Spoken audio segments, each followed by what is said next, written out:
Mira Ellison spent most afternoons sitting cross-legged in the loft above the basketball court, sketchbook on her knees, trying to disappear behind a curtain of pencil strokes. At 15, she was famous, well, infamous, for her capacity to go an entire school day with only a handful of syllables. Noise, crowds, and especially sports rattled her. She preferred charcoal smudges and the murmur of pages turning. The one place that reliably granted her that softness was the Maple Grove Community Center, a brick relic wedged between new condo towers. While her classmates texted or trained for varsity, Mira slipped through the fading green doors and let the building's hush swallow her. Down 2 flights from the gym, past an honor board listing swim champions from the 1970s, lay the indoor pool. It hadn't hosted an official meet in years. The bleachers were warped, the tiles chipped, and the ceiling was a constellation of missing panels. Lifeguards came only on Tuesday and Thursday mornings for open laps, so the water usually rested still as glass. Mr. Larkin, the silver-mustached custodian, liked to joke that the only action it saw nowadays was from evaporation. Yet sometimes, as Mira tightened the last strap on her backpack and prepared to bike home, she felt an odd tug, like the pool was silently calling her. She always resisted, embarrassed by her own fanciful thoughts. She saw herself as someone who observed, documented, maybe embellished in doodles but never stepped forward. So she sneaked past the double doors, inhaled the chlorine tang, glanced at the indifferent water, and left. End of story. Until one Wednesday in early spring. The sky had gone pewter and rain drummed the center's skylights. The building emptied early, voices fading till only the hum of fluorescent tubes remained. Mira lingered longer than usual, shading the scales of a dragon in her sketchbook. When the lights flickered, announcing closing time, she reluctantly packed up. Passing the pool door, she heard, not a voice, but a soundless invitation, insistently gentle. Ridiculous, she told herself, but the air tasted charged, the way it did before thunderstorms. She pushed inside. The fluorescent strip above the pool deck was off, leaving the room illuminated solely by the water. It glowed. Not the bluish haze of typical night swim lighting, but a saturated, shifting spectrum. Heliotrope pulsed at the center, then unfurled into emerald, then blushed rose. The surface remained undisturbed, yet color rippled outward like breath. Mira's pulse hammered high in her ears. She should have bolted. Instead, she crept forward, heart thudding, spine tingling with wonder. At the edge, she crouched and extended a finger. The instant skin met water, the palette changed. Lavender diffused beneath her fingertip and rolled into periwinkle streaks. The shade she associated with quiet hours in her bedroom. A bead of laughter, hers, tiny and startled, bounced against the walls. She dipped her whole hand. A deeper indigo blossomed.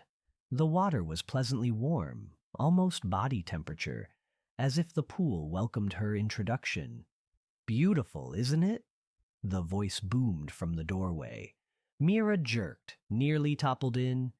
Mr. Larkin stood there with a mop handle over one shoulder, eyebrows raised. I thought everyone left," she managed. "Lockup's my job." He strolled closer and peered at the rolling indigo. "Been a while since I've seen that color." Mira blinked. "You can see it too?" He looked amused.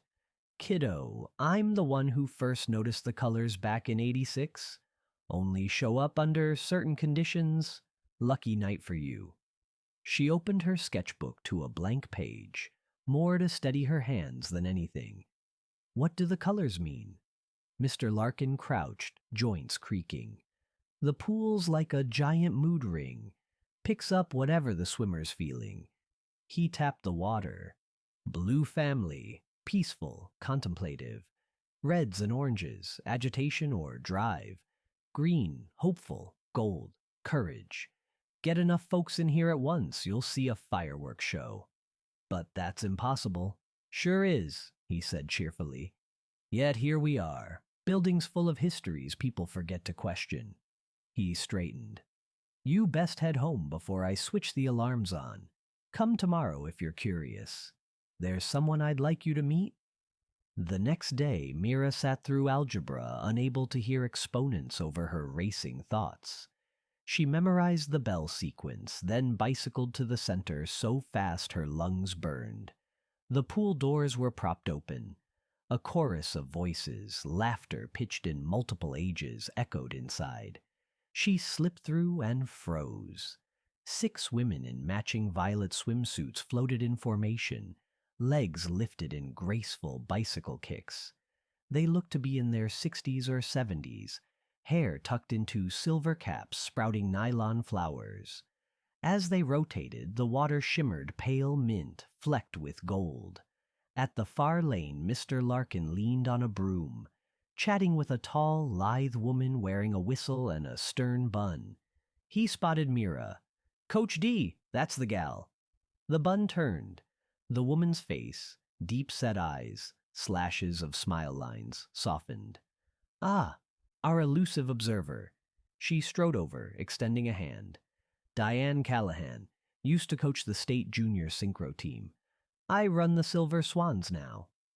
Up close, Mira saw a faint scar across the coach's eyebrow and suspected stories she was too shy to ask for.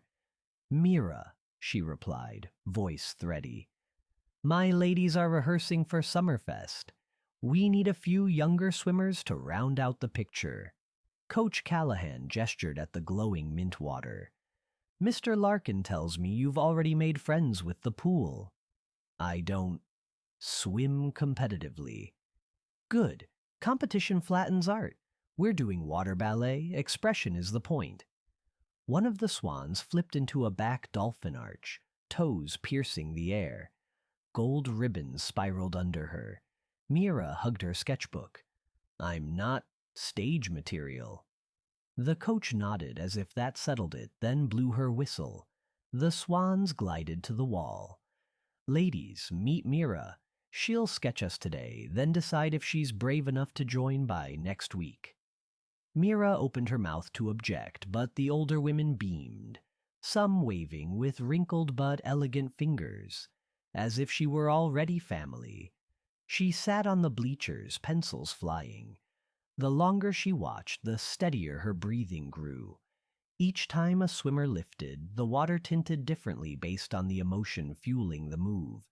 When 2 women went inverted, red flickered, frustration at imperfect timing, then mellowed to coral once they caught the count. A chandelier of teal burst when they nailed a pinnable star shape, collective pride radiating.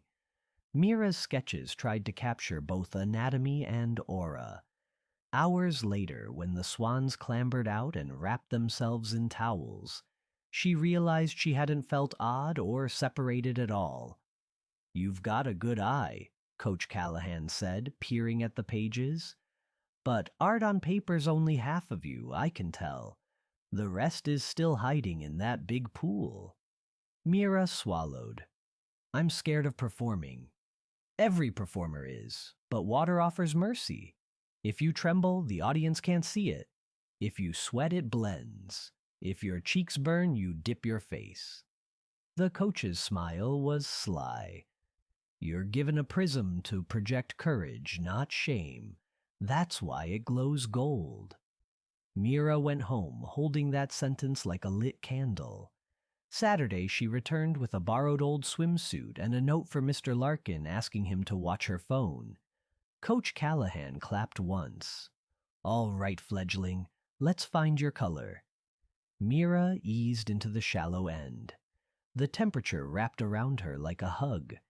Immediately, the water-tinted violet shot through with silver streaks. She looked questioningly at the coach.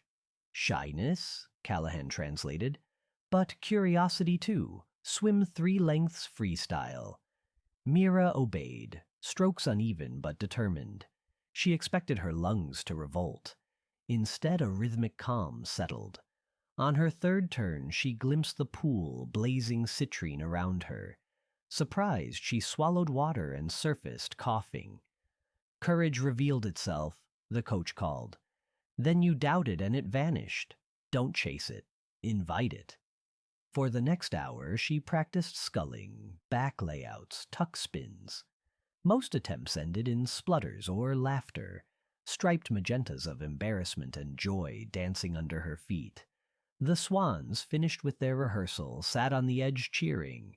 No jeers, no critique, only applause when she stayed vertical for a full 12 count. By the end, her fingertips were raisins, but her chest felt light, as if newly hollowed to make room for a bright seed. Afterward, Mrs. Ortega, the eldest swan at 74, braided Mira's wet hair. "The pool chooses special people," she said in lilting Spanish-accented English. "You felt it, see? The way it mirrors you? But remember, you also change it. That means you already belong." Word of Mira's participation traveled shockingly fast. At school on Monday, drama club kids she'd never spoken to asked if it was true she was doing magic swimming with the retirees. Her cheeks burned scarlet, probably glowing scarlet if the pool's logic applied. She mumbled yes and fled to the art room. Yet part of her, a small renegade part, thrilled that her existence was finally interesting for something she chose, not something thrust on her. Over the next 6 weeks, Mira biked to the center almost daily. Coach Callahan taught her leg positions, egg beater kick, how to count 8 counts while upside down, and, most importantly, how to breathe without panicking. The swans coached too, each claiming a specialty. Mrs. Ortega for grace, Auntie Rowena for core strength, Nan Park for theatrical flair. They renamed her Minnow. During one memorable practice, Callahan dimmed the overheads and asked everyone to think about a time they felt unstoppable. Mira pictured herself at 8, cycling down a hill no one else in her block dared to try, wind-tearing tears from her eyes. The pool detonated in gold so fierce it lit the ceiling. The swans whooped. Even Mr. Larkin, mopping the deck, paused to admire. "Hold that memory for Summerfest," the coach advised. "Let the audience feel it." But not every session glowed warm. One afternoon, Mira arrived after a brutal school day. An oral report gone wrong, whispers in the hallway about her mumbling. She dived irritated, the water igniting angry carmine. A swan accidentally kicked her goggles. Mira yelped, frustration spiking the pool to deep crimson. She apologized repeatedly, mortified, but Coach Callahan merely nodded. "The colors tell the truth, kid. Use that truth. Transform it." So Mira learned to exhale rage into fierce flicks, to pour sorrow into slow, undulating body waves, to reshape nerves into tight, crystalline rotations. Gradually, she understood. Emotions were not enemies to hide. They were pigments available to paint with. One evening, 2 weeks before Summerfest, Callahan assembled the troupe by the diving board. "Bad news," she announced. "The city council votes next month whether to sell this building to developers. If they do, pool's gone." Gasps rippled. Mrs. Ortega clutched Rowena's arm. Mira's stomach dropped. "Good news," Callahan continued. "Our performance opens the council's fundraiser gala. Decision-makers will sit front row. We want them to experience what can't be priced." She unrolled a chart. A ballet titled Heartwater, inspired by Community Pulse. The climax required a daring lift, 2 swans forming a base while Mira, the youngest and lightest, rose high, arched, then sliced in a forward dive through a hoop of linked arms. On paper it looked elegant. In practice it would demand trust, timing, and more courage than she'd mustered yet. "That's you, Minnow," the coach said. Mira's throat constricted. The pool shivered a tremulous lilac. "We've got 14 days, Callahan added. "Plenty of time if you decide the center is worth the leap." That night, Mira dreamed of the pool empty, floor cracked, rainbow colors leaking down storm drains while bulldozers idled. She woke sweaty, sat at her desk, and sketched the dream. Dawn light found her still drawing, pages taped together into a storyboard that ended differently. A rebuilt roof, laughter, kids cannonballing into kaleidoscopic shimmer. She brought the sketches to practice. "I'm in," she told the coach.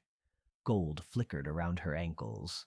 The fortnight blurred whirlpool quick.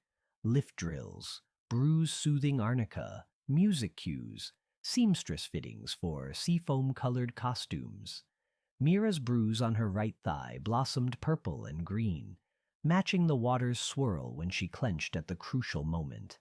Again and again, Coach Callahan's whistle halted the count. "Trust the base, they won't drop you." The 12th attempt, Mira kept her eyes open as Mrs. Ortega and Nan hoisted her skyward. She felt their muscles tremble, not from weakness but determination. For a suspended instant, existence narrowed to the scent of chlorine, the beat of the underwater speaker, and the warm gold radiating off her chest. She let go, sailed into the taut arch, rotated, and cleaved the surface clean. When she popped up, the pool was a cataract of shimmering citrine and emerald, applause crashing like surf. "Lock it in," Coach Callahan yelled. "Again." They ran it 5 more times. Gold held. The gala arrived on a July evening sweltering enough to turn collars dark with sweat. The community center lobby, scrubbed, bedecked with fairy lights and old team banners, buzzed as council members, donors, and curious residents milled about. A temporary stage of plexiglass sat over the shallow end, so the audience could view the swimmers through clear panels. Mr. Larkin, wearing his lone suit, ushered dignitaries toward folding chairs, pride bright as polish on his dress shoes. Backstage, by the lockers, the Swans and Mira lined up, gelled hair gleaming. Coach Callahan paced like a general, then halted. "Remember, the rainbow lives in the water but begins in you. Paint boldly." The house lights dimmed. A hush. The opening chord of Debussy's Clair de Lune drifted. The swans slid into the deep, graceful as swans should.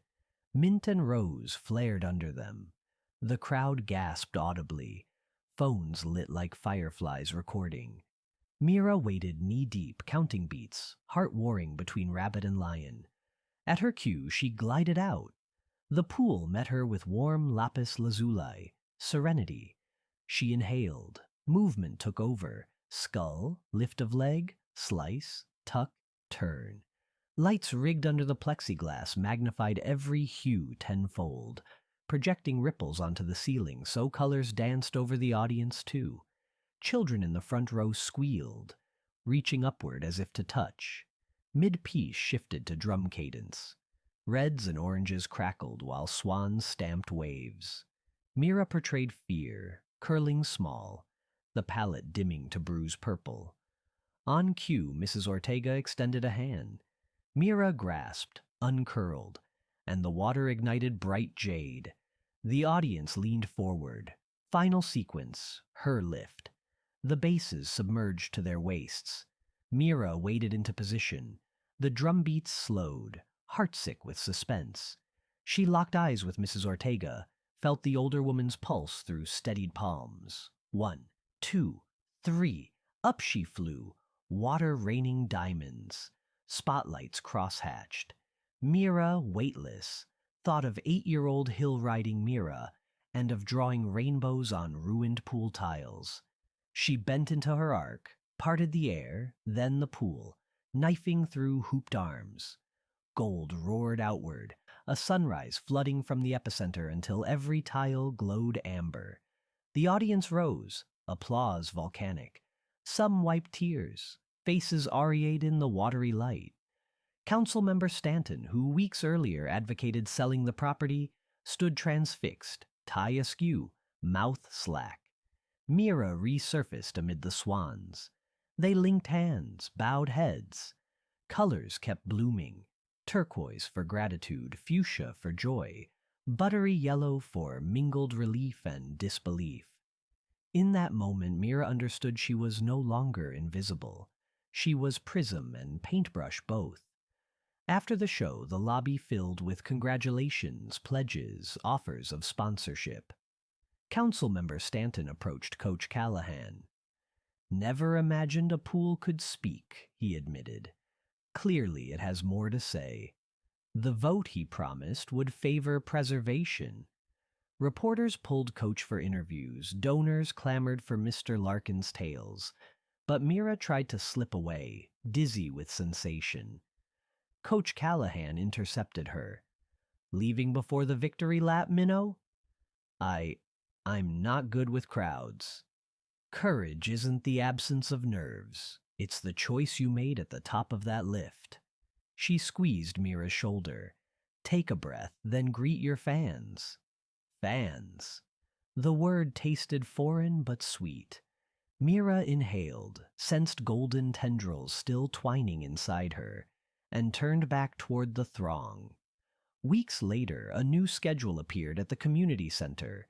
Free youth water ballet classes, Mondays and Wednesdays at 4. Instructor, Mira Ellison. On the first day, 10 kids of varying ages showed up, giggling skeptically. Mira led them to the deep end, explained sculling, then said, "Watch the water when you feel something strong."